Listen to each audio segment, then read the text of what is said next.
waxaan qabaa nimaan dhallaan ahayn mahad waa bariye og baa laga ummadda Soomaaliyeed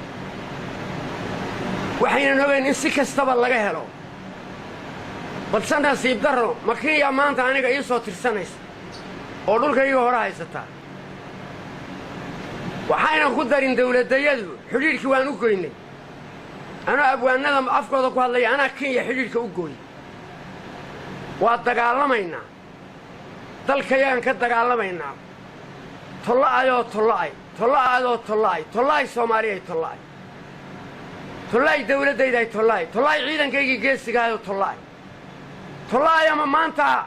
ay Kenya iyadoo dhulkayga haysata ay ku firdeen inay ku soo durkaan oo intii hadana qaataan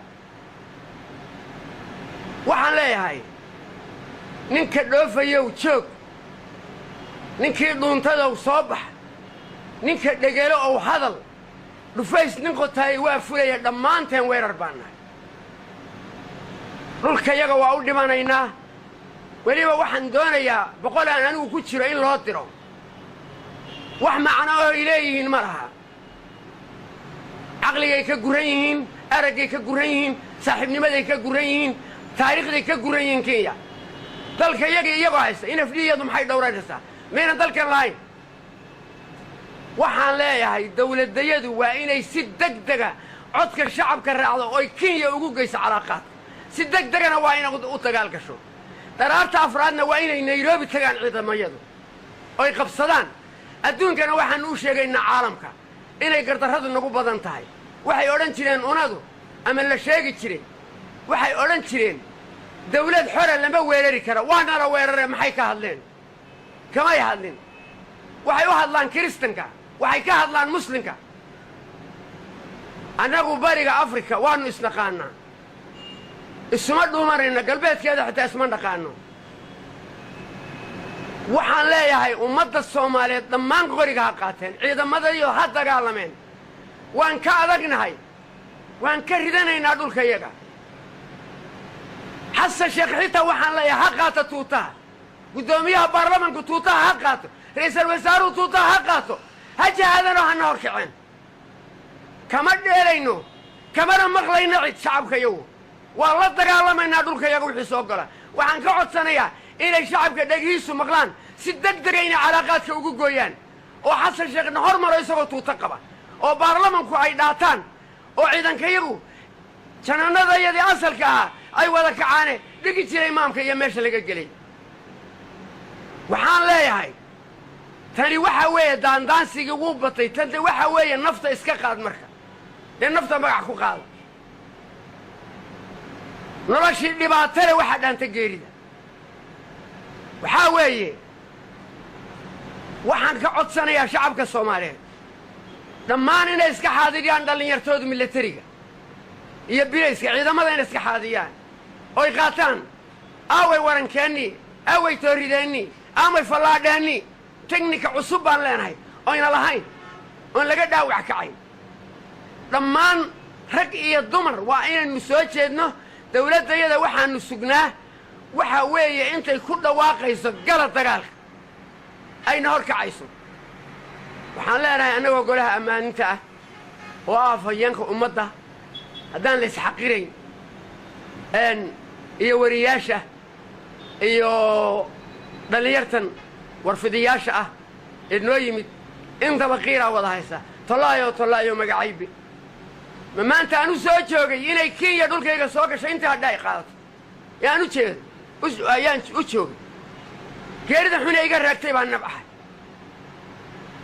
dhag xumadan inaan ku noolaado ma baahaynba inaan dhintay ahay ilaahay bay igu simay waa ilmaynaynaa waanu ooyaynaa waanu damqanaynaa waanu dhibaataysanahay waa nala dhacayaa dhulkayga baa lagu soo duulay maxay dawladayadu damacday dawladayadu maxay damacday anaa u sheegaya dhalinyartan maamulka wada haysataa ma yaqaanaan geeska Afrika xaqlinu ka nahay waxaynu ku dhahay ma jirto away raggayagii la yaqaanay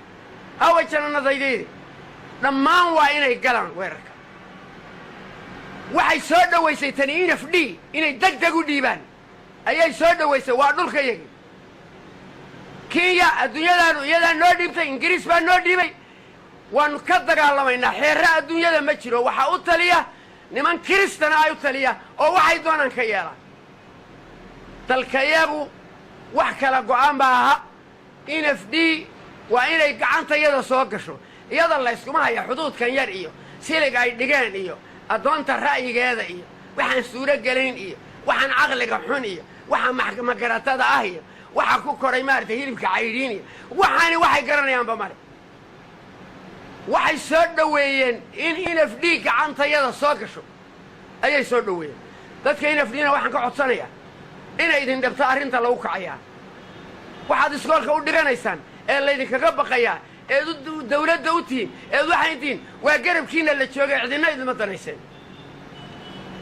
xasan sheekh tuutaha gasho galabta caawa ha ku beriyo tuutahu adigu kugu jira nagu hoggaami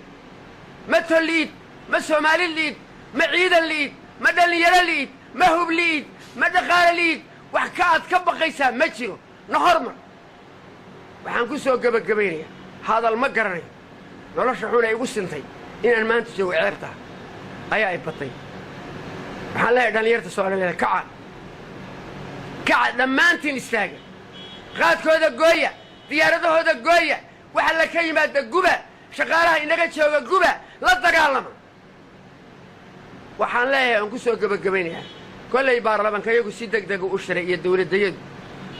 waxay sa kala reebeen inay yiraahdaan calaaqaadkii Kenya waan u goynay dawaayilkana hal ma qashiyo kollay maqlee kuwii soo diray ingiriis baa fadhiya dhulka oo soo dira war ingiriis muxuu yahay muxuu yahay waxaan leeyahay Soomaaliyay dhulkaagii baa loo soo dhigtay barigii Afrika aynu isnaqaanay bay noo soo dhigtay waxaba la geey 200 oo ila daahoon wax kale ayaan loo dir waxa kale oo aan oran lahaa gobolka Jubbada dhexe Jubbada hoose waa inay bilaabaan dagaalka waa inaan gurmad ugu nimaadno waa inuu madaxweynaha Jubbaland waa inuu bilaabo dagaalka وإنه عيدان كدقال جليو وإنه نقرمة كن معدنو سوانده كنت معدنو من فقبانو كايمانينا وإنه كنت معدنو قرمة وإنه قلان كل كوغو الرئيسة الله أكبر الله أكبر الله أكبر الله أكبر سوانده هنولات سوانده هنولات إلهو دقال كاسي وسعودو إلهو دقال كاسي وسعودو إلهو حرنبي إنه وسعودو نبضي وان كن نعي نبالي وان كنا عي إيمات هيرين سلاء جهاد سومالي هنولات وإنه السلاء